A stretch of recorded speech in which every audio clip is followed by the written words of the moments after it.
a family comedy છે.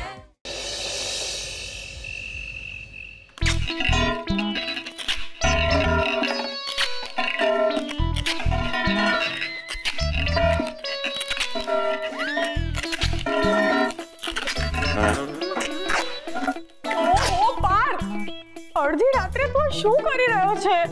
ચારુ, આ બહુ જ મહત્વનું કામ છે અને જેટલું બને ને એટલું જલ્દી પતાવવાનું છે. અરે આ ડબ્બાને ઠેકાણે લગાડવાનો છે. શું છે આ ડબ્બામાં? બોમ્બ? બોમ્બ કરતા પણ ખતરનાક વસ્તુ છે. ચારુ, એવું તે શું છે આમાં? તારું કોઈ અફેર છે?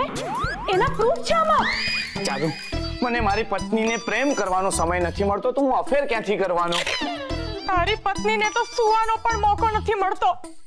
ઓહો પાર્થ, જરાક આમ આંખ લાગી હતી ત્યાં સેલો ટેપનો ઇરિટેટિંગ અવાજ શરૂ કરી દીધો. બસ બસ ચારુ, પતી જ ગયું છે. હું છે ને હમણાં જ જાઉં છું. ક્યાં? આ ડબ્બાને સલામત જગ્યાએ દાટવા. ઓહો પાર્થ, તું સી ગ્રેડની હોરર ફિલ્મના કેરેક્ટર જેવું બોલી રહ્યો છે હમણાં. એમ? પણ આ ડબ્બામાં જે હોરર છે ને એ A ગ્રેડનો છે. ઓહો, હવે કહીશ કે આ ડબ્બામાં શું છે? પાર્થ, કેટલો ભાવુક થઈને તું આ ડબ્બાને જોઈ રહ્યો છે. હવે એમ ના કહેતો कि ये बात 20 साल पुरानी है, एक अंधेरी रात थी. चारू 20 साल पुरानी बात नहीं है, लेकिन 10 દિવસ पहले की पुरानी, मतलब कि 10 દિવસ પહેલાની વાત છે. હા, એટલે તું મને સાચેમાં કોઈ હોરર સ્ટોરી સંભળાવવાનો છે? હવે હું તને શું ભૂતની સ્ટોરી સંભળાવવાનો? હું તો ભૂતો સાથે જીવ્યો છું. ઓહો, શું બોલે છે પાર્થ? ચારુ, આ ડબ્બામાં. હા બોલ, શું છે આ ડબ્બામાં? ચારુ, આ ડબ્બામાં મારું પેન્ડુલમ છે. પેન્ડ્યુલમ? તું એને આ ડબ્બામાં પેક કરીને ક્યાં લઈ જાય છે? મેં તને કહ્યું તો ખરા કે સલામત જગ્યાએ દાટવા જાઉં છું એને. હે, પછી તું દાટીને એને પાણી પાઈશ ને પેન્ડ્યુલમનો છોડ ઉગશે. ચારુ, તું મજાક કરે છે? શરૂઆત કોણે કરી? અરે હું મજાક નથી કરતો ચારુ, પણ આ પેન્ડુલમે છે ને મને મજાક બનાવી દીધો છે. આખા પરિવાર સામે મને જોકર બનાવી દીધો છે. ઓહો પાર્થ, રિલેક્સ, જરા શાંત પડ. આમાં પેન્ડ્યુલમનો કોઈ વાંક નથી અને તારો પણ કોઈ વાંક નથી. તો પછી કોનો વાંક છે? ઓહો પાર્થ, રિલેક્સ, જરા શાંત પડ.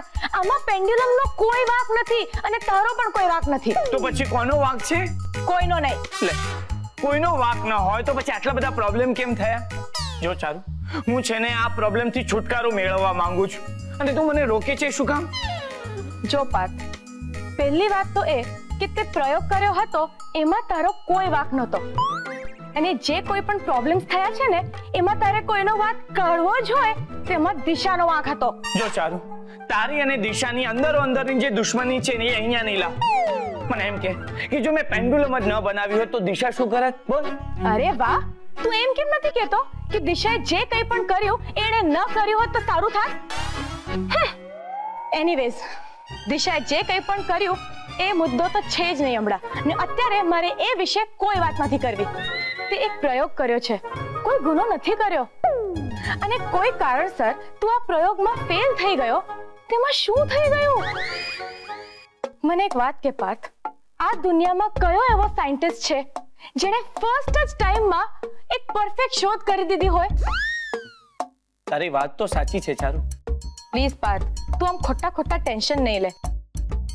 આમે આ પેન્ડ્યુલમ ભાંગી ગયું છે ને નકામું થઈ ગયું છે, પણ તારા માટે આ એક મહત્વની યાદગીરી છે. તું એને આમ ઠુકરાવ નહીં પ્લીઝ. યસ ચારુ, તું એકદમ સાચું બોલી.